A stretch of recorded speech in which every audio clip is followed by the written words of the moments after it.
Hello दोस्तों, मैं आप सभी का स्वागत करती हूँ अपने चैनल कहानी विद कौर में।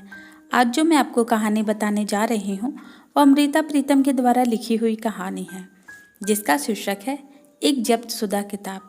और अगर अभी तक आपने मेरे चैनल को सब्सक्राइब नहीं किया है तो प्लीज़ आप मेरे चैनल को सब्सक्राइब कर लें और वीडियो अच्छी लगे तो उसे लाइक भी करें। तो आइए कहानी शुरू करते हैं। वे दोनों एक दूसरे को आमने सामने देखकर नीचे धरती की ओर देखने लग पड़ी। नीचे कुछ भी नहीं था, पर दोनों को पता था कि दोनों के बीच एक लाश है। सब लोग चले गए, सब लोग जा सकते थे इसलिए चले गए। माँ दूसरे बेटे के पास रहने के लिए, दोनों बच्चे हॉस्टल में। अब सिर्फ मैं हूँ अकेली। बच्चे छुट्टियों में आएंगे, कभी कभी माँ भी आएगी, हाँ कभी कभी, पर मेरे पास कभी कोई नहीं आएगा। आज तो जिंदगी में पहली बार घर के अगले दरवाजे से आई है। यह दरवाजा तो तेरा था, कभी मेरा नहीं था इसलिए। पर जब तू पिछले दरवाजे से आती थी मुझे पता चल जाता था। उस दिन एक मर्द अपने ही घर में चोर होता। घर में नहीं, सिर्फ बगीचे वाली अपनी लाइब्रेरी में। वहाँ मैं उसकी एक किताब की तरह हुआ करती थी। पर औरत एक किताब नहीं होती, होती है पर जब्तशुदा। क्या मतलब? यही कि तू शादीशुदा थी, मैं नहीं। एक औरत जोर से हंस पड़ी। शायद उसका सारा रुदन हंसी की योनि में पड़ गया। वह उस दूसरी औरत को कहने लगी, इसलिए आज मैं विधवा हूँ और तू नहीं। मेरा हक न पहले लफ्ज पर था न दूसरे पर। तूने मुझसे बस ये 2 लफ्ज नहीं छीने, बाकी सब कुछ छीन लिया। एक और भी है तीसरा लफ्ज जो सिर्फ तेरे पास है, मेरे पास नहीं। कौन सा? उसके बच्चों की माँ होने का। तीसरा लफ्ज, सिर्फ तीसरा लफ्ज, पर वह खुद ही इन लफ्जों से बाहर था, इसलिए खाली हाथ था। पर इन 3 लफ्जों के सिवा उसके पास मोहब्बत के सारे लफ्ज थे। हाँ, पर जब ये 3 लफ्ज जोर से हंसते थे, जिंदगी के बाकी लफ्ज रो पड़ते थे। तूने ये भी उससे मांगे थे? नहीं, क्योंकि मांगने पर भी नहीं मिल सकते थे। अगर मिल जाते तो आज मेरी तरह विधवा होती। अब भी हूँ, पर सबकी नज़र में कुंवारी। छाती में पड़ी हुई लाश किसी को नज़र नहीं आती, पर मेरी छाती में उस वक्त भी उसकी लाश थी जब वह जीवित था। हाँ समझती हूँ, मैं तब भी एक कब्र की तरह खामोश थी।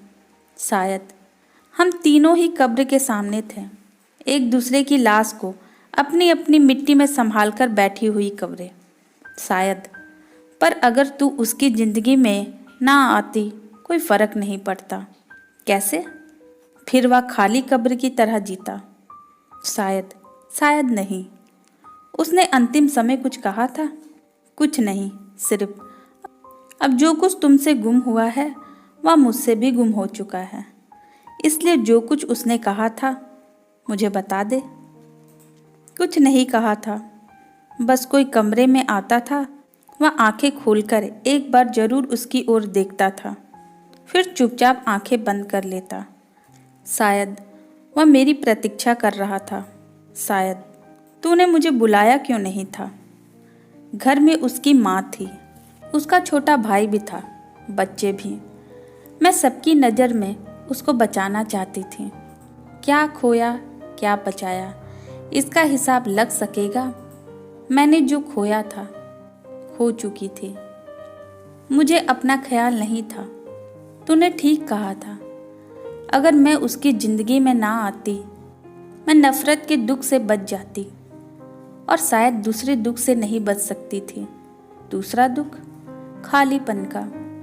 शुरू से ही जानती थी, पाकर भी कुछ नहीं पाया।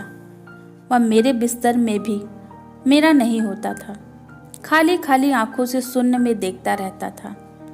फिर तो तुझे तसल्ली होती होगी, अगर वह अंतिम समय में भी सिर्फ शून्य में दिखता। शायद होती, या तसल्ली जरूर होती कि उसकी लाश पर सिर्फ मेरा हक है। पर अब लगता है तूने उसकी लाश भी मुझसे छीन ली है। सिर्फ लाश नहीं, उसे भी छीना था जब वह जिंदा था। वह अकेला भी कभी नहीं था, उसके अंदर तू भी शामिल थी, बच्चे भी। मैंने जब भी उसे पाया तेरे और तेरे बच्चों के समीप पाया, पर जब भी तू उसके करीब होती होगी उस वक्त उसके जहन में ना मैं होती होंगी ना बच्चे। कुछ चीज़ों को याद नहीं करना होता, वे होती है, चाहे दीवार के परे हो, पर इससे फर्क नहीं पड़ता उसने तुम्हें क्या बताया था। क्या कहने वाली या छुपाने वाली बात नहीं थी, पर जब वह कभी अकेला होता तो शायद पूछ लेती, पर वहाँ लाइब्रेरी में वह सदैव तेरे पास अकेला होता था।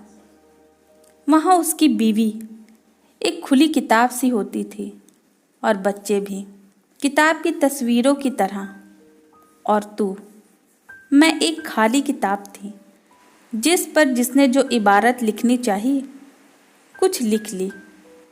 तन की इबारत थी, हाँ तन की इबारत थी, पर वह बहुत देर बाद की बात है। बहुत देर बाद की? किससे बहुत देर बाद की? मन की इबारत लिखने से बहुत देर बाद की। क्या उस वक्त भी मैं एक खुली किताब की तरह उसके सामने होती थी? हाँ होती थी, इसलिए वह हमेशा एक कांपती हुई कलम की तरह होता था। वह बच्चों को बहुत प्यार करता था, हाँ इसलिए कि उसने अपना दूसरा बच्चा दुनिया से लौटा दिया था। दूसरा बच्चा? वह मेरी खाली किताब की एक फटी हुई तस्वीर जैसी बात है। दोनों गहरी चुप्पी में खो गई, पहली खुली हुई किताब की भांति और दूसरी खाली किताब की तरह। फिर पहली ने एक ठंडी सांस भरते हुए कहा, पर आज तू मेरे पास क्यों आई है? क्यों? पता नहीं, मैं ही तो तेरे रास्ते की दीवार थी। वह दूसरी पहली के कंधे पर सिर रखकर रो पड़ी, कहने लगी, शायद इसलिए कि जब कोई बहुत अकेला होता है उसे किसी दीवार से सिर लगाकर रोने की ज़रूरत होती है। बस इतनी सी थी कहानी। धन्यवाद।